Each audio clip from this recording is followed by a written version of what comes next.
ஆண்டாள் திருவடிகளே சரணம் சரணம், அநேக கோடி சரணம் சரணம். அடியேன் ஆண்டாள் பாஸ்கர் பேசுகிறேன். இன்றைய ஒரு அற்புதமான விஷயம். நேற்று ஈஸ்வர தத்துவத்தை பற்றி சொன்னேன்.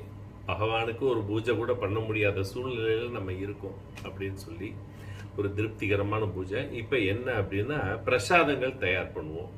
இன்னைக்கு என் பெருமாளுக்கு பிரசாதம் தயார் பண்ணுறோம். பெருமாள் கிருஷ்ணர் ஸ்வரூபமாக வருவார், வெண்ணெயெல்லாம் வைக்கிறோம், எல்லாம் வைப்போம்.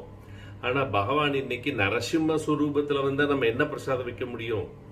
திக்கு முழுக்க ஆடி போயிடுவோம். சரி, நரசிம்மருக்கு உண்டான பிரசாதத்தை தயார் பண்ணி வைக்கலாம் அப்படின்னு சொன்னால் அன்னைக்கு கூர்மா அவதாரமாக வருவோம். இப்போ தசாவதாரத்தில் எந்த அவதாரத்தில் அவன் வரப்போறான்னு தெரியாமையே நம்ம திருப்திக்கு ஏதேதோ பிரசாதங்களை ஏற்படுத்தி வைக்கிறோம் இல்லையா? அப்போ எந்த பிரசாதத்தை எப்படி ரெடி பண்ணி வைக்கிறது?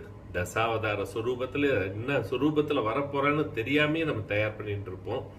ஸோ பிரசாதங்கள் கூட நம்ம திருப்திக்கு தான் பண்ணி வைக்கிறோமே தவிர பகவானுக்கு என்ன தேவை அப்படிங்கிறது நம்மளுக்கு தெரியாது.